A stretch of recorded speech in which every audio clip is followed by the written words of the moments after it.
इन दिनों भारत में मुगलों का विरोध पीक पर हो रहा है। अभी औरंगजेब के विरोध में नागपुर में आग भड़की ही थी कि इस लिस्ट में अब योगी का गढ़ भी शामिल होने जा रहा है। हम बात कर रहे हैं उत्तर प्रदेश की, जहां एक मुगल आक्रांता को लेकर नया बखेड़ा खड़ा होता दिख रहा है। और ये बवाल शुरू हुआ है एडिशनल एसपी श्रीश चंद के हालिया बयान के बाद से। नमस्ते दोस्तों, मैं हूं पीयूषा गुप्ता और वॉच आउट के आज के इस वीडियो में हम आपको बताने वाले हैं कि कौन था सैयद सालार मसूद गाजी और क्या है इस मुगल शासक से जुड़ा यूपी वाला बवाल। देश में इन दिनों सांप्रदायिक विवादों का सिलसिला चल रहा है। विक्की कौशल की छावा से देश में जो बदले की आग भड़की है, उससे शायद ही कोई अनजान होगा। लेकिन ये विवाद अब सीएम योगी के गढ़ उत्तर प्रदेश में भी दाखिल हो चुका है। इस विवाद का नाम है सैयद सालार मसूद गाजी उर्फ गाजी मियां। गाजी मियां के मेले को लेकर एक नया विवाद छिड़ा है उत्तर प्रदेश के बहराइच में। इसको नेज़े का मेला भी कहा जाता है। हिंदू संगठन सैयद सालार मसूद गाजी को मुगल आक्रांता कहकर मेले का विरोध कर रहे हैं।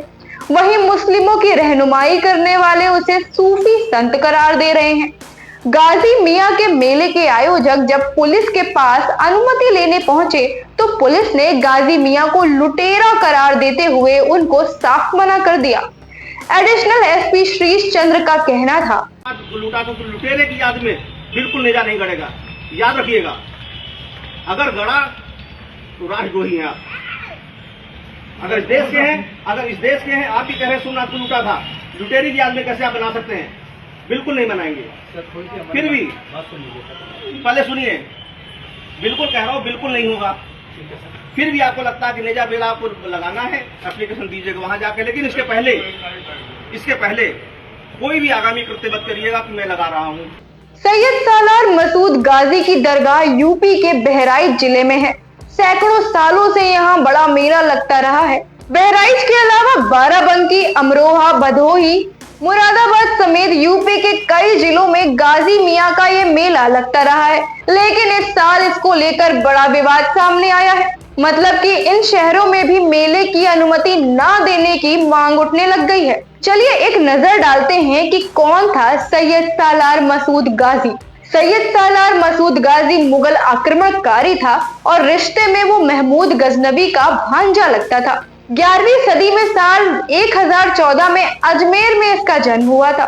साल 1030-31 के आसपास अवध के इलाकों में ये आया। राजा सुहेल देव ने 21 राजाओं के साथ लेकर गाजी से युद्ध किया। साल 1034 में राजा सुहेल देव के साथ युद्ध में गाजी का खात्मा हो गया। सुहेल देव ने बहराइच में चित्तौरा झील के पास मसूद गाजी को मार गिराया। उसके मरने के बाद बहराइच में उसकी मजार बनी और कई जिलों में उसकी इबादत होने लग गई। गाजी को बहराइच के दरगाह शरीफ में दफना दिया गया था। लेकिन एक खास बात है कि गुजरात के सोमनाथ मंदिर को लूटने का आरोप भी गाजी पर लगा था। तो चलिए अब बात करते हैं कि गाजी मियां संत कैसे बन गए। ऐसा दावा किया जाता है कि 1250 में कब्र पर मकबरा बना था और इसे उस समय के दिल्ली के मुगल शासक नसरुद्दीन महमूद ने बनवाया था। बाद में मुगल शासकों ने मसूद गाजी को संत बता दिया और धीरे धीरे ये दरगाह मशहूर हो गई और बहुत से हिंदू श्रद्धालु भी यहाँ आने लग गए। गाजी मियां का मेला या नेज़े के मेले की शुरुआत ढाल गाड़ने से होती है। ढाल गाड़ने के बाद अमूमन मई के महीने में ये मेला लगता है। सबसे बड़ा मेला बहराइच में ही लगता है, जहाँ लाखों की संख्या में लोग शामिल होते हैं। अगर बात करें यूपी में शुरू हुए विवाद की, तो इस पर अब राजनीति शुरू हो गई है।